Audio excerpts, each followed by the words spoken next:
আসসালামু আলাইকুম। Neuro science super specialized pain সেন্টারে আবারও স্বাগতম জানাচ্ছি। আমরা ফ্রোজেন শোল্ডার নিয়ে আগের পর্বে বলেছিলাম। এখন আমরা দেখব যে এই ধরনের শোল্ডার পেইনে আমাদের আল্ট্রাসোনোগ্রাফির প্রয়োজনীয়তা কতটুকু। প্র্যাকটিক্যালি আমরা কিছু দেখি। তো ওনাকে আমরা বসিয়েছি, এটা আল্ট্রাসোনোগ্রাফি মেশিন। আমরা মাস্কুলোস্কেলেটাল আল্ট্রাসোনোগ্রাফি করার জন্য ওনাকে পজিশনিং করছি। প্রথমে আমরা দেখতে পাচ্ছি ওনার এই যে একটা টেন্ডন, যারা স্পোর্টস নিয়ে কাজ করেন তারা চিনবেন বাইসেপস মাসেল। এই বাইসেপস মাসেলের এটা টেন্ডন দেখুন, তার চারপাশে ফ্লুইড জমে গেছে কালো। চাপ দিলে ফ্লুইডটা চলে যাবে, দেখেন চাপ দিয়েছে চলে গেছে, আবার ফুলছে। ফ্লুইড যে আমরা বুঝবো কীভাবে, কম্প্রেসিবিলিটি, এটা ফ্লুইড। টেন্ডনের চারপাশে ফ্লুইড জমে গেছে, তাহলে বাইসেপসের টেন্ডনের চারপাশে ফ্লুইড, এটা ইন্ডিকেট করে ওনার জয়েন্টে কালেকশন আছে, ফিউশন আছে। তো এটা আমরা পেলাম প্রথমে ফাইন্ডিং, যেটা আমরা ক্লিনিক্যালি দেখতে পাইনি, কিন্তু আলট্রাতে আমরা পেলাম ফার্স্ট। এরপর আমরা আরও আগে এগিয়ে যাই। আমরা দেখতে পাচ্ছি ওনার এই টেন্ডনটা পুরোপুরি মুভমেন্ট হচ্ছে না, জ্যাম। যেহেতু এটা জ্যাম, এখান থেকে আমরা বুঝতে পারলাম ওনার ফ্রোজেন শোল্ডারটা কনফার্ম। ওকে, এরপর আমরা এই যে এটাকে সাবস্ক্যাপুলার টেন্ডন, এবার আমরা ওনার পজিশনটা চেঞ্জ করেছি, এই পজিশনটা নিচ্ছি এবং আমরা ওনাকে একটু পুশ করছি। পুশ করে আমরা দেখতে পাচ্ছি কমন সুপ্রাস্পাইনাল টেন্ডনটা দেখতে পাচ্ছি। এখানে দেখতে পাচ্ছি, দেখুন ইন্টারেস্টিং ফাইন্ডিং পেয়ে গেলাম আমরা। কি ফাইন্ডিং?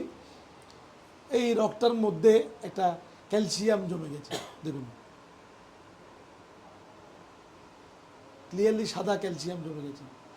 তাহলে আমরা আলট্রা না করলে এটা হয়তো জানতাম না, যেখানে ক্যালসিফিকেশন হয়ে গেছে। দেখুন কত বড় ক্যালসিফিকেশন, এবং এটা শ্যাডোয়িং আছে, একটা ডিজিটাল শ্যাডোয়িং আছে, ক্যালসিফিকেশন। আর এই টেন্ডনটা অনেকটুকু মোটা হয়ে গেছে, তার মানে আমরা পাচ্ছি টেন্ডিনাইটিস বা টেন্ডিনোসিস পাচ্ছি। এবং এই বার্সাটা অনেকটুকু থিকেন, বার্সা ফ্লুইড কালেকশন আছে এখানে, বার্সাইটিস। তাহলে আমরা তিনটা ফাইন্ডিং পেলাম।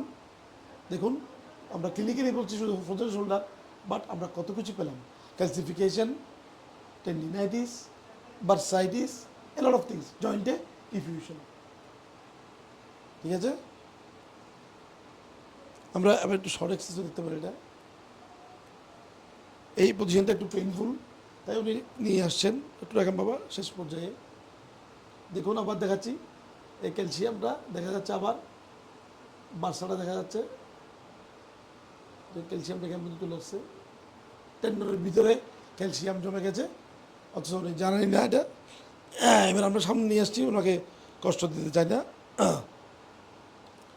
এটা হলো আর একটা জয়েন্ট, একটা ক্লেভিকুলার জয়েন্ট ভালো আছে, পিছন থেকে জয়েন্টটা আমরা দেখতে পারি।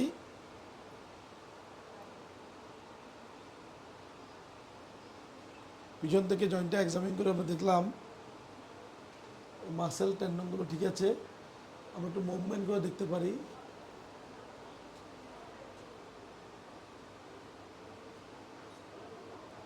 এবং এখানে জয়েন্ট ভালো আছে, ল্যাব্রাম ভালো আছে, মোটামুটি শোকে। বাট আমরা তাহলে এখন ওনার ট্রিটমেন্ট প্ল্যানটা আমরা এখন অ্যাকুরেটলি আমরা নির্ধারণ করতে পারছি। যেমন আমরা পেলাম ওনার ফ্রোজেন শোল্ডার, তাহলে এটার জন্য আমরা যেটা করি ক্যাপসুলার ডিস্টেনশন, সেটা আমরা প্ল্যান নিতে পারছি।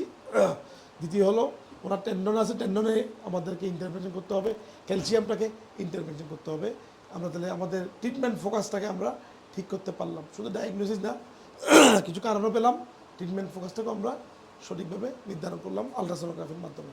তাহলে এরপরে পর্বে আমরা দেখব এটার চিকিৎসা কী কী আছে এবং আমরা এটা কি চিকিৎসা দিচ্ছি, সেটা পরের পর্বে আমরা আসবো আপনাদের সাথে। ধন্যবাদ।